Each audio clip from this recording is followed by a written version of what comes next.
England ইন্ডিয়ার series নিয়ে কথা বলছি।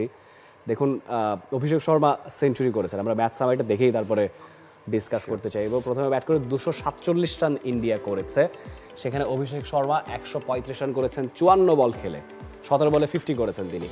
শিবম দুবে 13 বলে 30 রান করেছেন, তিলক ভার্মা 24 রান করেছেন, স্যামসন 16 রান করেছেন, ব্রাইডন কার্স 3টা উইকেট নিয়েছিলেন, মার্কুট 2টো উইকেট নিয়েছেন, আদিল রশিদ 1টা এবং জিমি ওভারটন 1টা করে উইকেট নিয়েছেন। জবাবে ইংল্যান্ড 97 রানে অল আউট হয়ে গিয়েছে। সেখানে ফিল সল্ট একাই 55 রান করেছেন 23 বল খেলে।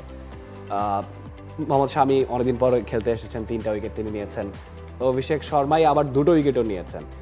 এই যে আইপিএল এর সুফলটা কিভাবে করে ইন্ডিয়া টিম পায়, এবং গৌতম গম্ভীরও বলছিলেন যে তারা 250-260 টার্গেট করেই খেলে সবসময়, এবং এই ফিয়ারলেস ক্রিকেট খেলার যে একটা টেন্ডেন্সি, সেটা কিন্তু আসলে মানে ইন্ডিয়া টিম যেভাবে গ্রো করেছে, হ্যাঁ বলতে পারেন যে 2007 সালে প্রথম টি-20 বিশ্বকাপটা তারা জিতেছিল, কিন্তু সেটা কিন্তু প্রমাণ করে না যে তখন থেকেই ইন্ডিয়া টি-20তে অনেক স্ট্রং টিম ছিল। টি-20 ফরম্যাটটাকেই তারা তখন এত মানে গুরুত্ব দিয়ে নেয়নি। তাদের সিনিয়র ক্রিকেটাররা খেলতে চান নাই বলে একটা ইয়াং ক্রিকেটারকে তারা মানে ইয়াং একটা টিম তারা পাঠিয়েছিল মহেন্দ্র সিং ধোনির নেতৃত্বে।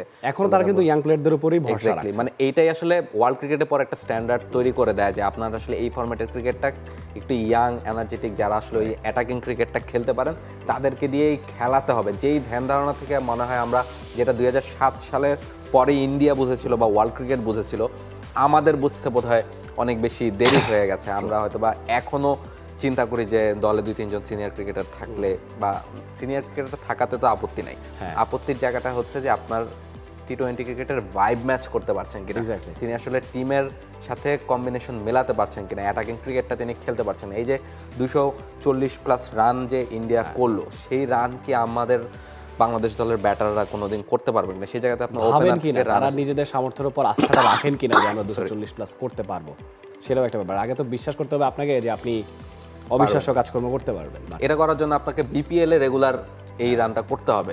আপনি যখন বিপিএল এ 230, 40, 50 রান রেগুলার করবেন, অন্তত 40টা ম্যাচের মতো 20টা ম্যাচে আপনি 200+ স্কোর করবেন, তখন আপনি ইন্টারন্যাশনাল ক্রিকেটে গিয়েও সেটা ভাবতে পারবেন। এবার খুব ভালোভাবে আমরা দেখেছি যে বেশ কয়েকটা ম্যাচে আমরা 200+ স্কোর করে দেখেছি এবং 200 রান চেস করে আমরা ম্যাচ জিততে দেখেছি। এটা আসলে বিপিএল এর জন্য আমার কাছে মনে হয় যে এবারের বিপিএল এ তো অনেক নেগেটিভ সাইড নিয়ে আমরা কথা বলেছি, তবে পজিটিভ সাইড নিয়ে মাঠের খেলায় অন্তত কয়েকটা টিম বেশ ভালো স্ট্যান্ডার্ডের ক্রিকেট খেলেছে এবং এর রান অন্তত হয়েছে, সেটা বলতে হবে।